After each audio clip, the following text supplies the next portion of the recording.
Hey there, I hope all is well, that this message finds you blessed and walking in the Spirit and leading a holy and righteous life and representing Christ. Listen, I came on today to read from the California History book. The title of this message is Same Stuff, Different Millenia. This is the Bancroft's Works, Volume 18, History of California, Volume 1, and it covers years 1542 to 1800. And again, we are on God's calendar, and all of the time has been fulfilled. Exactly what Jesus said. All of the time has been fulfilled. Repent and believe the gospel. I'm going to show you how this beast system setup is still in operation. And you're going to hear it if you have ears to hear. Now, what we're going to do about it, God knows. And that's actually written in this book. Listen, and I have a scripture for this. Listen, it's no coincidence. This is chapter 25. The 5 fives in year 2025. And today is 5-5. 5-5-25 is 7 fives. And I am 55 years old. It's no coincidence. Now I know that God saved me for just a time such as this, because this is the day in 1991 that I was saved. I was in a really bad car accident. It was on Cinco de Mayo, and I was 21 years old, of 3 sevens. And it was a Sunday, and he saved my life. Double grace, grace, grace. Listen, before I give you the scripture, I want to give you a little context of the chapter. It is titled Mission Progress. It is the arrival and departure of the Padres, the general statistical view, the presidency, episcopal powers, the Inquisition, Revilla Gigetto's report, views of Salazar, Carmelite monastery, Pious Fund Hacienda, controversies, the old questions discussed, a new reduction in number of friars, retirement, traveling expenses, chaplain duty, guards, runaway neophytes, mission alcaldes, Indians on horseback, local quarrels, charges of Concepcion de Horra, investigation, Borica's 15 questions, replies of commandants and friars, President Lawson's report, the missionaries acquitted, ecclesiastical miscellany. That's what the chapter's about. And it covers the years 1791 to 1800. Why is that significant? Because the first United States Census was conducted in 1790, marking the beginning of a decennial tradition. It was mandated by the Constitution and aimed to determine the nation's populations for purposes of representation in the House of Representatives. The census was taken on August 2nd, 1790, and the results were published in 1791. This is what the census asked. Basic questions about the head of household, as well as the number of free white males and females, and the number of enslaved people. The total population enumerated in 1790 was 3,929,214 people. The Constitution required a census, listen, every 10 years to determine representation in the House of Representatives. Also in Jewish history today, because today is the 7th of Iyar, in 1516, the Venetian City Council decreed that all Jews be segregated to a specific area of the city. Venice's ghetto was surrounded by water with a canal leading to its gates. At night, the Christian guards patrolled the waters around the ghetto to ensure that the night curfew wasn't violated. And I want you to know, when I'm talking about the natives in the California book, I'm talking about the Jews that were in this Venice ghetto. At night, the Christian guards patrolled the waters around the ghetto to ensure that the night curfew wasn't violated. At the same time of the establishment of this ghetto, numerous other degrading laws were enacted, including the requirement that all Jews wear yellow stars as identification.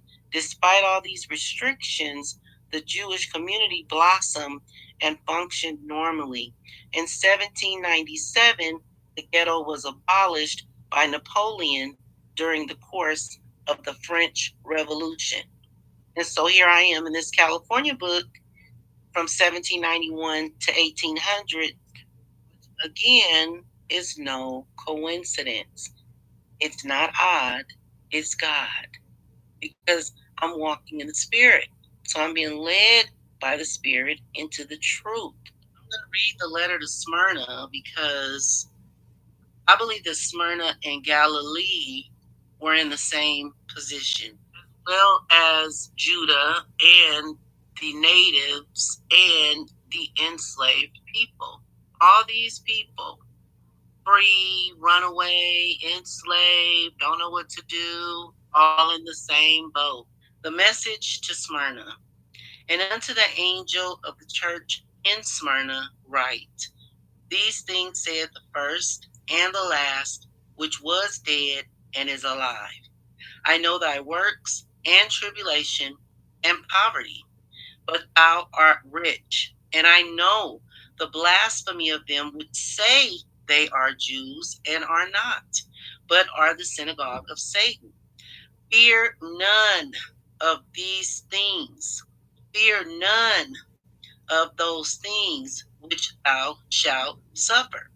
Behold, the devil shall cast some of you into prison, that you may be tried, and you shall have tribulation 10 days, which is 10 years. Be thou faithful unto death, and I will give thee a crown of life. He that hath an ear, let him hear what the Spirit saith unto the churches.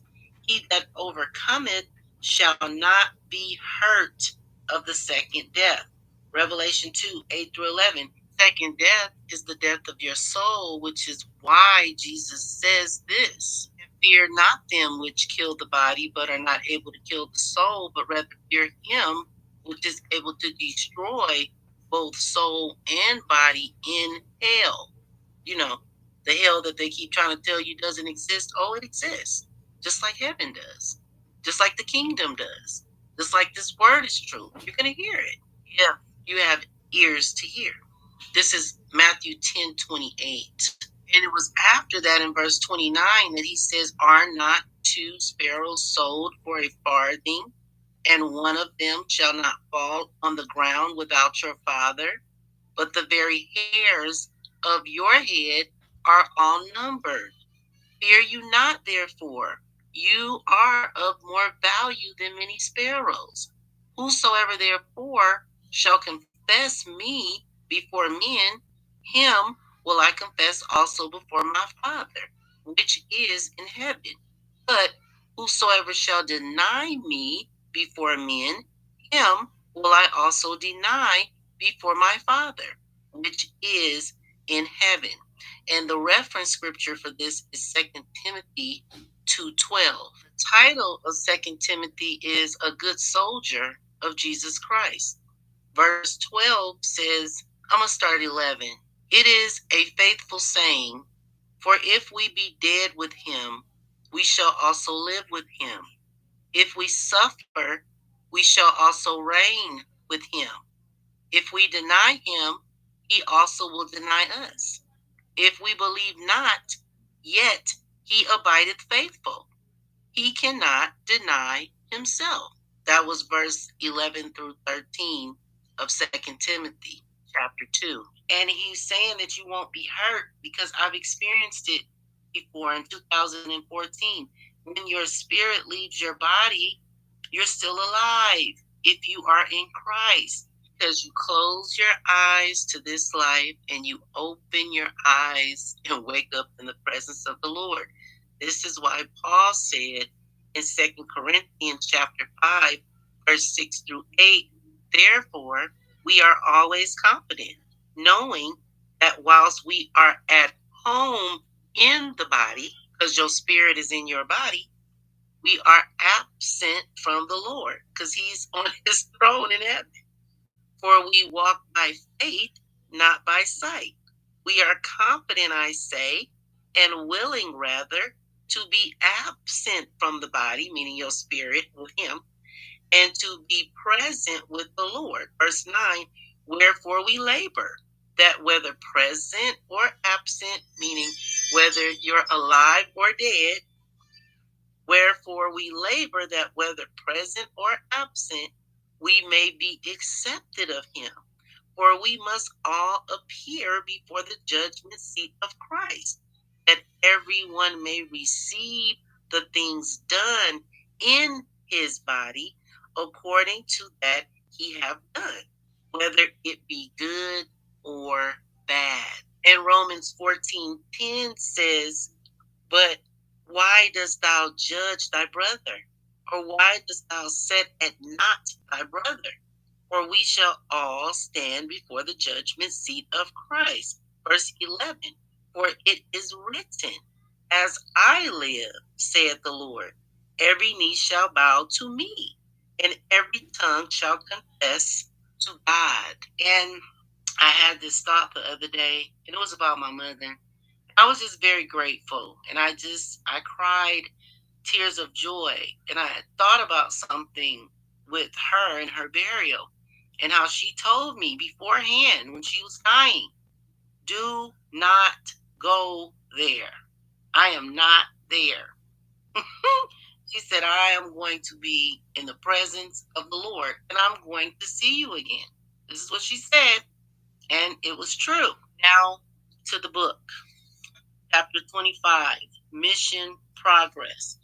I'm going to begin on page 578, and it is talking about the president, Furman Francisco Lawson.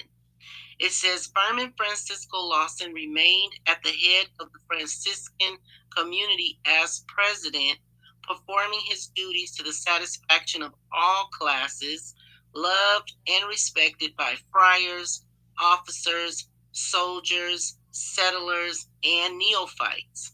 He received no pay for his services, being a supernumerary friar, and no stipend being allowed except to the 2 regular ministers of each mission. The duties of the supernumeraries were as arduous as those of the president, more so than those of the ministers, yet though petitions were made and the viceroy was disposed to grant them in Lawson's favor, the attorney general always interposed objections. Dumetz and Pena held patents after Mugatigu's departure to assume the presidency in case of accident. So this is where you need to listen. The power to administer the sacrament of confirmation granted by the Pope in May 1785 expired May 4th, 1795, although Lawson had actually exercised it only since 1790, or half the full period. The privilege was never renewed, and there were no more confirmations until California possessed a bishop of her own. The ordinary episcopal powers of administering sacraments other than confirmation, listen, were conferred on the president by the Bishop of Sonora. So I'm going to stop right there, and I'm going to backtrack to page 569 because I want to cover this, because there's going to be some charges I'm going to bring up later, and this is kind of tied to it. But I also want to show here how they forced the idolatry. Listen, the 17th of July, possibly at or about the time that the settlers left Monterey for Branciforte, Orica issued instructions to Comisionado Morega for the internal management of the villa. The townsmen must be made to live in peace and harmony. No concubinage, meaning multiple wives, no gambling or drunkenness, which offenses, like neglect of public work, must be punished. Mass must be attended on holidays on penalty of 3 hours in the stocks. Prayers and the rosary must close the day's labor, and certificates of compliance with the annual communion and confession must be forwarded regularly to the governor. All intercourse with the mission Indians and Gentiles was prohibited, and the most friendly relations must be maintained with the friars of Santa Cruz. Remember, Santa Cruz means Holy Cross. The greatest precautions must be taken to ensure proper care of the colonists' clothing, implements, and other property, and to prevent sales which were to be avoided. They had a lot going on here. Towards the end of this page, it says the colonists, though not convicts, were of a class deemed desirable to get rid of in and about Guadalajara, whence they came. They had been aided at the beginning to the extent of from $20 to $25 each, and they were to receive from the government $116 annually for 2 years and $66 for the next 3 years, besides the livestock and implements for which they were obliged gradually to pay. It says they were thus enabled to live after a fashion, and they never became noted for devotion to hard work. There was no change in the number of regular habladores down to 1,800, though half a dozen invalids and discharged soldiers were added to the settlement. Perhaps more, for the records on the subject are meager. Invalids makes me think about the movie Gattaca, and now I'm really understanding why that movie fascinated me so much. Remember, they had to give a drop of their blood to show if they were valid or invalid, and those who were valid were able to get on the ships and go to space. An invalid is a person made weak or disabled by illness or injury, and they would remove someone from active service in the armed forces because of injury or illness. So again, invalid means someone is incapacitated by illness or disability, unable for themselves, and needing assistance. Things that make you go, Then I'm going to go over to page 580, and it says, on the subject of secularization, not referring particularly to California, Rivera Gigido expressed his dissatisfaction with the condition of such missions as had been given up to the clergy. He would take no steps in that direction without a better prospect of success. Now listen to this. Curates could do no better than friars in the instruction and improvement of the natives. In a letter of 1796, Governor Burica says that according to the laws,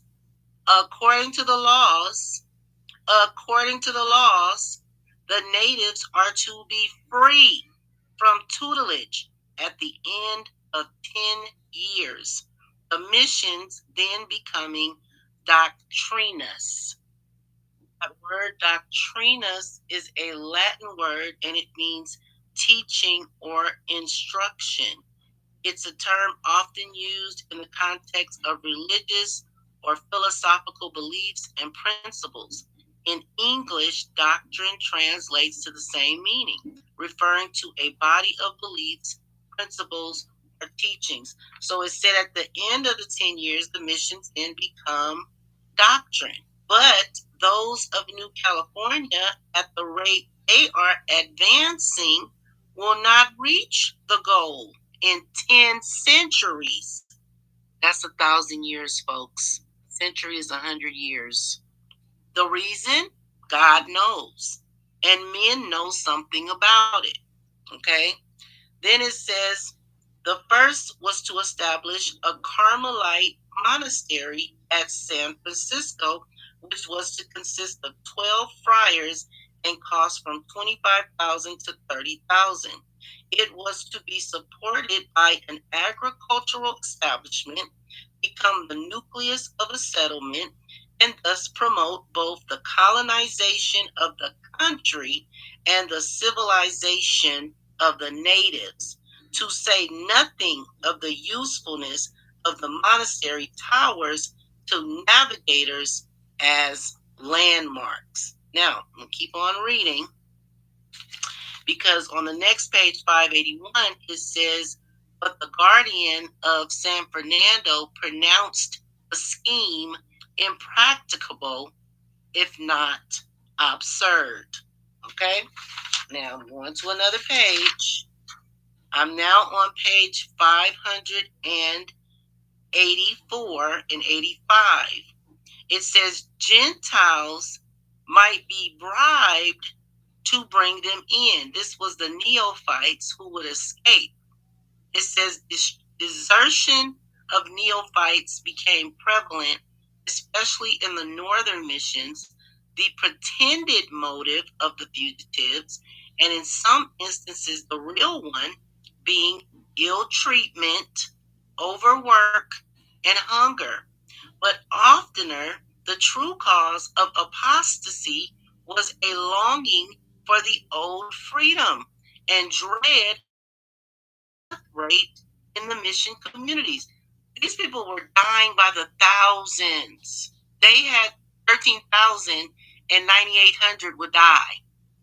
So this is the same as what was happening with the slaves in Egypt. Listen, as we have seen, the soldiers of the guard were not allowed to pursue runaways. Neither was the practice of sending neophytes after them, approved by Phages, allowed during Barica's rule. Gentiles might be bribed to bring them in, and occasionally an expedition of presidial soldiers was sent out to make a wholesale collection of apostates. But such raids were not yet very frequent. Kind treatment of returned fugitives was required by the governor and was to a large extent enforced. Neophytes sometimes stowed themselves away on the sand-blast vessels or escaped by land to Sonora. The laws required an alcalde and several regidors to be elected annually in each mission, a policy which had in earlier times met with the considerable opposition from the padres, who insisted that the natives were by no means fitted for self-government, even to this slight extent. After 1792, I hope you're listening, these elections ceased altogether until Barica brought up the matter in 1796 and insisted, with the Viceroy's approval, on the enforcement of the law. President Lawson obeyed. Now, these presidents in these books were chosen by the king, and it is still true today. I'm going to read it to you. Listen. President Lawson obeyed, but in his instructions to the Padres, he clearly indicated that the election was to be a mere formality, and the authority of the native officials merely nominal. The whole system being intended simply for the instruction of the neophytes in the forms of civil government, with a view to the time when the missions should be secularized. After 1796, the elections were regularly reported to the governor each year, and the padres sometimes caused the choice to fall on a trusty neophyte who could be allowed to exercise slight authority as a kind of overseer. This is what you're seeing today. The governor, now I'm on page 586, the government did not choose to interfere so long as the prescribed formalities were complied with. The secular authorities still found fault because the neophytes were permitted to ride and thus fitted to be formidable foes in the future. But the friars, while appreciating the danger and admitting that one white man was equal to 6 or 8 Indians to care for their herds, claimed that as there were no Spaniards to be had, even if the missions were able to pay for their services, they must necessarily employ natives as vaqueros. Word is spelled Vaquero, and it means cowboys. Now, I want you guys to keep this in mind, that the natives were the ones, no Spaniards, because I'm going to tell you who these enslaved people were. It was a Spanish word for cow herd or cattle herder, from vaca, meaning cow, and the suffix ero used in nouns to indicate a trade, job, occupation, profession, or position. First census of the United States comprised an enumeration of the inhabitants of the present states of Connecticut, Delaware, Georgia, Kentucky, Maine, Maryland, Massachusetts, New Hampshire, New Jersey, New York, North Carolina, Pennsylvania, Rhode Island, South Carolina, Tennessee, Vermont, and Virginia. Highest count for slaves was in 4 states, which was Virginia, Maryland, South Carolina, and North Carolina. And all were not slaves, because besides the count of the free white men and the free white women, and them counting the slaves, there was a whole other category that just said, and there was a count for them too, which they may have been the settlers. Because again, there were the natives, colonists, settlers, slaves, both free, runaways, and also enslaved and brought over here. Now, we know that the enslaved people were natives.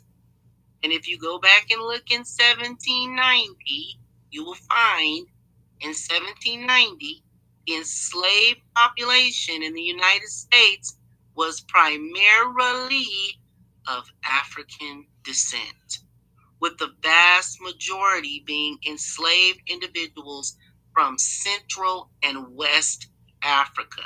These individuals were brought to the Americas via the transatlantic slave trade.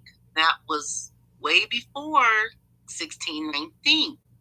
I asked the Lord after I had my DNA done, how could this be? How is this possible? And now I know why. Also mentioned in this book that there were slaves brought over during colonization. The enslaved people brought to the Americas on colonial ships were primarily African individuals forcibly taken from their homes in Africa and transported across the Atlantic Ocean, and sold and enslaved Africans to various European and American colonies. That's why Pastor Stephen Darby, blessed be his memory, said we were, or our blood rather, was evidence that a crime had been committed, which is why they were trying to eugenics us and abort our babies and poison us and give us vaccinations to change our blood and make us not a human, etc., etc., etc.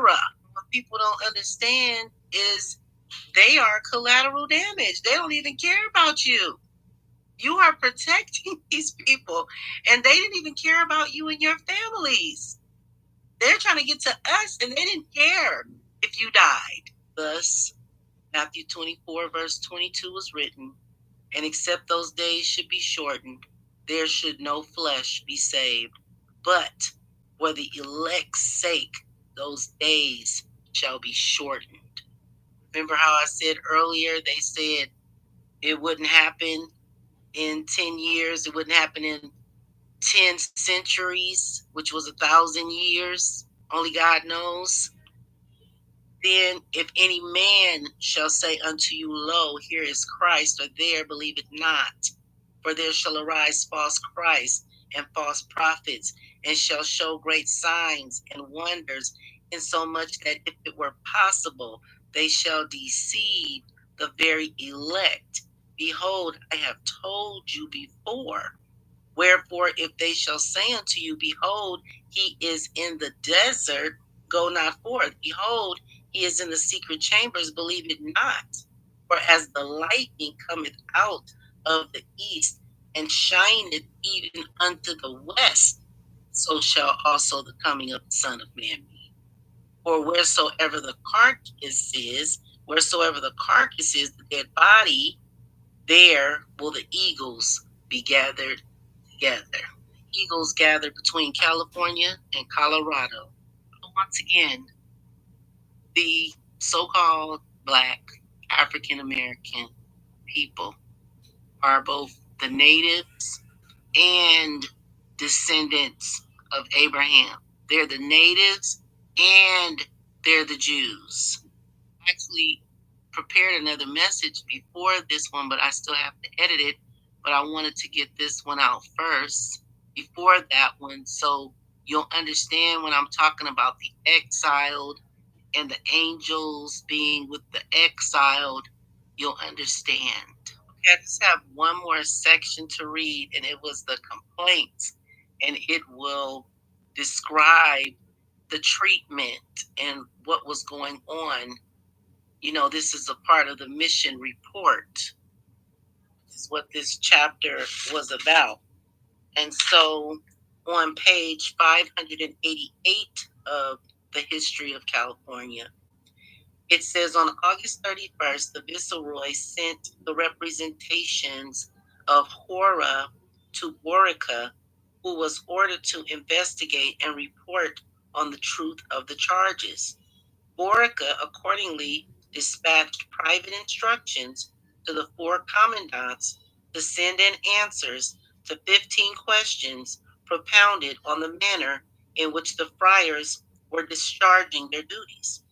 This was on December 3rd, and before the end of the month, the required reports were made by Arguello, Goyacochea, Sal, and acting Commandant Rodriguez, while Grajera sent in his reply in March 1799.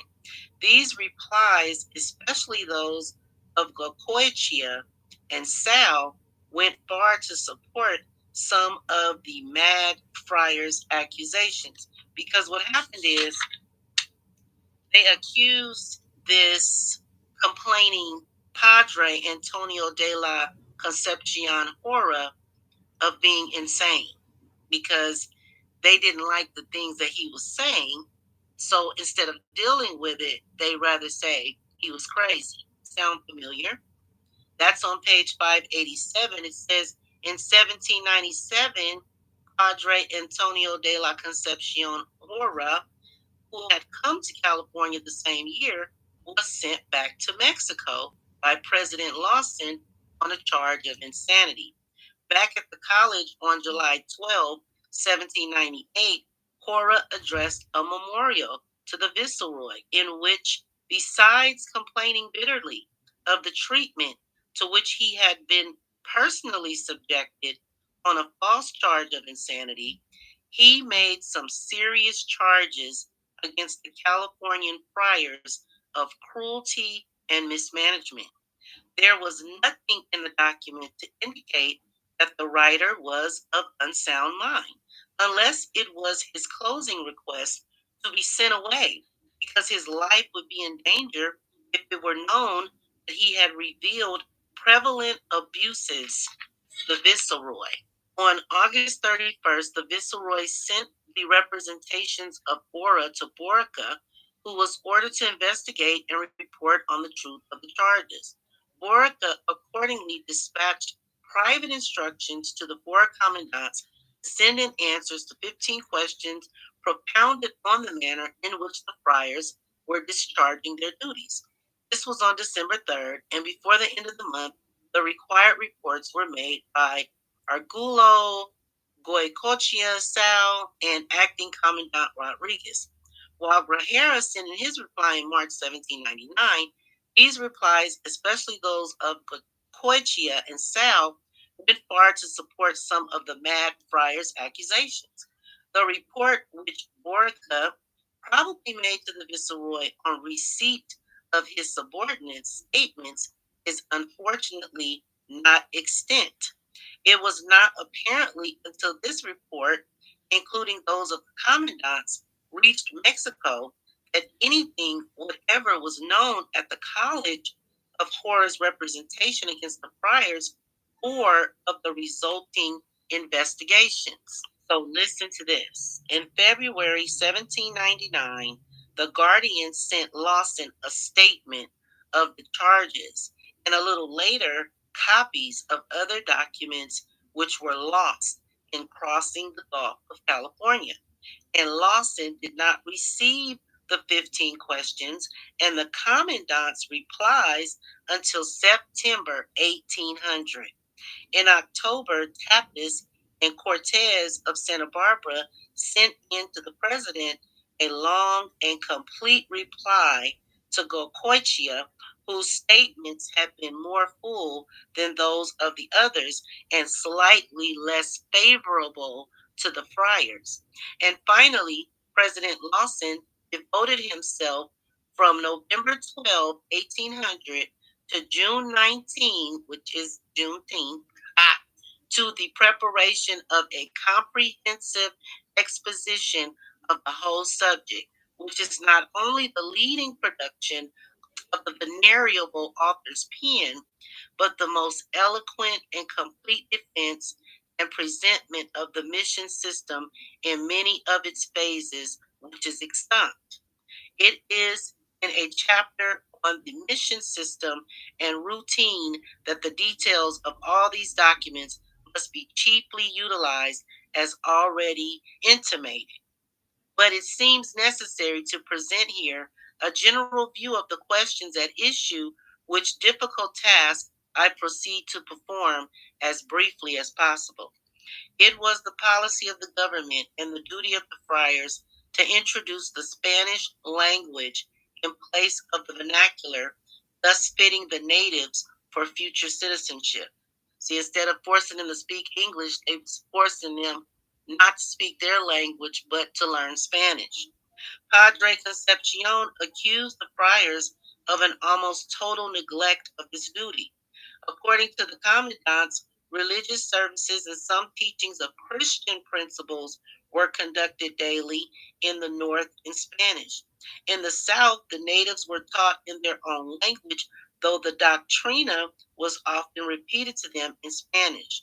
In general, intercourse, the vernacular, was used whenever the friars had learned it, and in some missions exclusively. Nowhere were the natives compelled to learn Spanish, and everywhere the friars were more or less indifferent on the subject. Padres Tippas and Cortez affirmed that at Santa Barbara, the doctrina at Mass was taught in Spanish, and in the afternoon either in one language or another. But they admitted that the natives were not required, only persuaded to use the Spanish. And finally, Lawson, while maintaining that it was useless to preach to the natives in a language they did not understand, claimed that an honest effort was made to teach Spanish, that exercises were conducted in that language once a day, that the natives were compelled to use it in their petitions, that premiums were offered for acquiring it, and moreover, that the natives were inclined to learn it. Respecting Horace's statement that natives were baptized without insufficient instruction in the faith and then often allowed to return to the forest to be rebaptized, perhaps at a later date, the commandants thought the preliminary teaching of 8 days or more, and rarely less, might be sometimes too little. Some padres being more careful than others, and that rebaptism might occur, though they knew of no instances where it had occurred. The padres claimed that 8 days was the minimum, that the instruction was ample, and that a second baptism could never happen under their system of registers. Lawson knew of but 3 cases of rebaptism out of 27,000 converts. All but Goicoechea agreed that neophytes were never allowed to return to the woods and mountains except for definite periods and purposes. In answer to the charge of insufficient food, many details were given of the rations actually served, which, though insipid and unvarying in quality, seemed to have been sufficient in quantity. Sal and Goicoechea deemed the amount of food too small for laboring men, but Lawson affirmed most earnestly that the natives had all they wanted, not only of the everlasting atole and pozole, but regular allowances of meat and milk with fish occasionally, and always a plate from the padres' table if asked for. The mission Indians were always fatter than the Gentiles. Their work was easier than that required to gain a subsistence in the old way, and the Gentiles greatly preferred the Spanish grains to their wild seeds and fruits. Still, as the president admits, the neophytes did desert and plead hunger, and they were always glad to get permission to go to the Monte for a time to live in the old way. And the Monte is the mountains. Such permissions were given more freely in times of short supplies. I'm going to stop right there because I heard something with the 8 days. Remember, after 8 days, the children of Israel, the boy, he was circumcised. And then here, wanting to go to the mountain, remember the Levites could be on the mountain. They could go to the mountain. Remember, Jesus said to flee to the mountain when you see certain things. And they were being taught the Christian doctrine. You just heard me read it. But it says such permissions were given more freely in times of short supplies, but no Indian was ever compelled to go. As to the clothing of the neophytes, there was a substantial agreement on the 1 or 2 blankets, breech clouts or petticoats, and shirts given to each native every year or 2, and no expression of opinion that the supply was not adequate to their wants except by Sal. The dwellings of the neophytes were, as Lawson admitted, in many places like those of the Gentiles, but cleaner, better on the channel than elsewhere, and in some missions already replaced by adobe houses with tile roofs. These dwellings, like the presidios and other buildings, went through successive stages and were improved as fast as possible. Listen to this.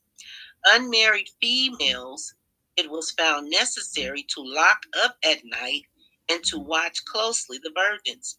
But they were given generally the best room in the mission, and subjected to no hardships. In only a few missions were bachelors locked up or forced to sleep in the mission. On these points, Ora had made no special charges except as they were included in the general one of ill treatment. On the subject of labor, there was a radical difference of opinion.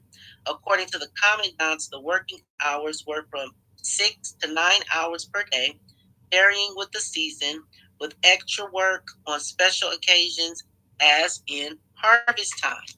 Task work was also common, but the tasks were so heavy that the time was not materially reduced. Women must carry adobes, stones, and bricks, and when with child or giving suck, their tasks were not sufficiently diminished. Children were employed at driving away birds or at other lighter labor. The aged and sick were exempt. The friars, on the contrary, affirmed that working hours were from 4 to 6 hours, that not more than half the natives worked at the same time, the rest escaping on some reason or pretext, for they were always excused even when their plea was doubtful, that many did little even when pretending to work, that tasks were assigned whenever it was possible, and so light that the workers were usually free in the afternoon or a day or two in every week. And finally, that all proper allowances were made for women in their various conditions. Lawson compares the mission task with those imposed on such natives as were sent to work at the presidios, where they were obliged to toil from morning till night. And he ventures to doubt the sincerity of the commandant's compassion for the poor, overworked neophytes. The commandants, in answering Borg's questions, and indeed the governor in asking them, touched on several points not included in Horace's accusations. One complaint was that too short a time was allowed to the neophytes for gathering wild fruits. The answer was that at Santa Barbara, 1/5 of the whole number were allowed every Sunday to go to the Mountie for a week or two, and elsewhere a similar system was adopted.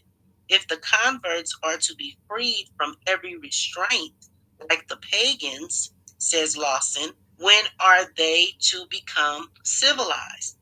Another charge of Sal and Boccaccio was that the natives were carefully restricted from all intercourse with the gente de raison and were not allowed to visit the presidios or to afford any aid to the soldiers, the missionaries, being afraid of losing their services. These statements the friars denied as false and calumnious. There was no effort to restrict intercourse except in special cases with vicious persons. Any neophyte was free to visit the presidio on holidays or with leave of absence, and none had ever been punished for helping the soldiers except sometimes for absconding.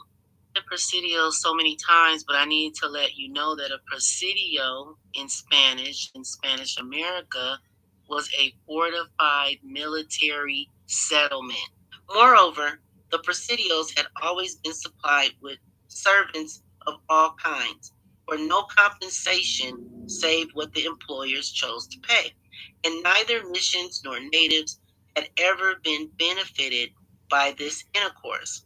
The Aborigines, now here's a new word because we heard natives and Indians and colonists and whites. The Aborigines did not like to work at the presidios where they were ill treated and often cheated out of their pay. Yet most of the work on the presidios had been done by laborers furnished from the missions. The treatment shown to the Indians, says Padre Concepcion, is the most cruel I have ever read in history. For the slightest things, they receive heavy floggings and shackled and put in the stocks and treated with so much cruelty that they are kept whole days without a drink of water. The commandants, without expressing an opinion as to the propriety or the undue severity of the punishments inflicted simply specify those punishments administered by the padres at will as flogging from 15 to 50 lashes, or sometimes a novenary of 25 lashes per day for 9 days, stocks, shackles, the korma, a kind of hobble, and imprisonment in some of the mission rooms for neglect of work or religious duties, overstaying leave of absence, sexual offenses, thefts, and quarreling among themselves. Rarely, or for serious offenses, were the natives turned over to the military or assistance asked from the soldiers.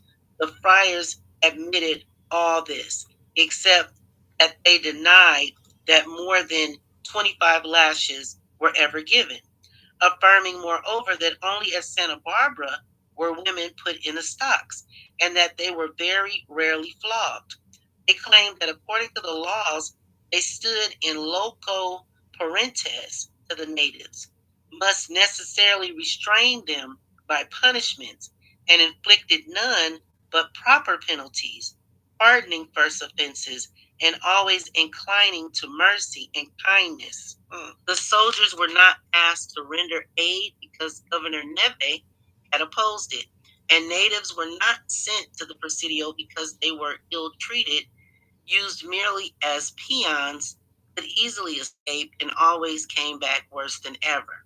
Lawson admits that there may have been instances of undue severity and that had been removed, but he denies the charges of cruelty as San Francisco, which had most weight with Borica, and insists that for every instance of apparent severity, there have been many where the commandants have blamed the friars for excessive tolerance and yielding. Father Concepcion renewed the old complaint that the products to the presidios disregarded the tariff of prices established by the government. The president indignantly denied any variation from the legal rates, and although the different statements are somewhat confusing in detail, yet from the testimony of the officers and from the admissions of Tapias and Cortez, it is evident enough that except in the articles of wheat and corn in ordinary years and in the more ordinary qualities of animals, little attention was paid to the price list either by missionaries or any other class in California. It was easy for the friars, by pleading the needs of the neophytes or the choice quality of the article desired, to avoid selling or obtain an extra price. But grain and ordinary livestock they were almost always glad to sell, and sometimes at less than the legal rates. That wines and liquors were bought by the friars at high prices, in addition to the quantities obtained in Mexico, was unsupported by any evidence. Finally, the missionaries were accused of having accumulated wealth, though they pleaded poverty. To this, the commandants replied that they knew nothing of the mission wealth because the friars kept the matter secret and simply gave some figures respecting amounts paid and due for mission supplies to the presidios during the past year or two. The Padres made no reply to the main charge, though announcing their readiness to reply when required to do so by their superiors, but they indignantly repelled the insinuation that there was anything their financial management or condition kept secret from the government. You're right. I forgot to say who the neophytes were. In 1790, neophytes, in the context of California missions, referred to Native Americans who had recently converted to Catholicism and were being integrated into the mission system. They were being taught skills like farming, crafts, and Spanish, and were expected to contribute to the mission's economic activities. The term also encompassed those born within the missions, who were considered neophyte for the duration of their stay. Back to this last part of this chapter I'm covering about the complaints and This is the friars' responses. They had failed to refute the statements of ever complaining neophytes, whom their own observations must have shown to be unreliable witnesses. And because of certain petty quarrels about the services of the natives as peons at the forts, they had given weight to the charge of a madman and had done great wrong to the missionary cause. Lawson claimed that he and his band of friars were working honestly for the conversion of the natives according to the well-known rules of their order and the regulations of the Spanish government.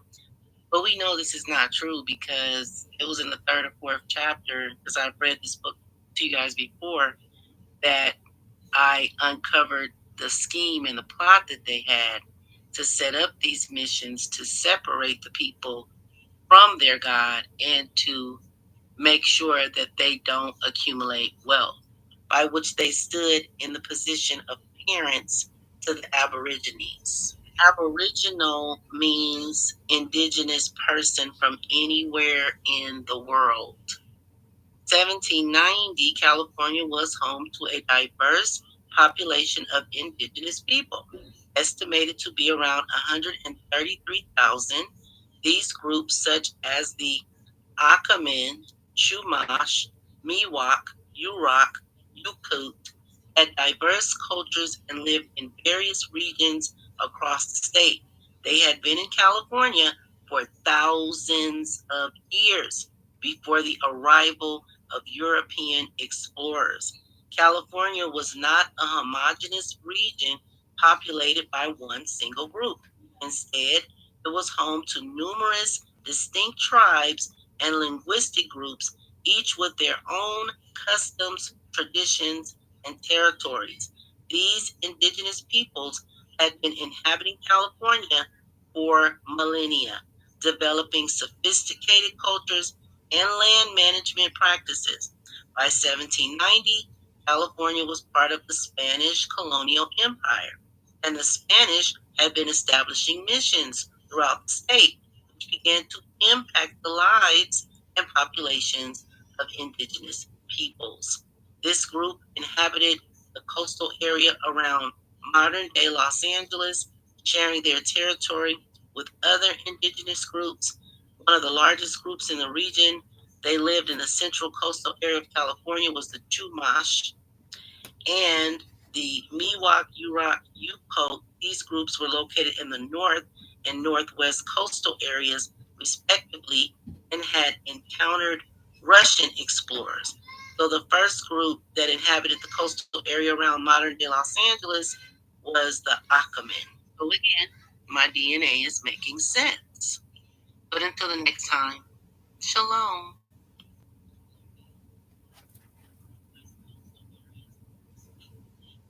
Thanks for listening.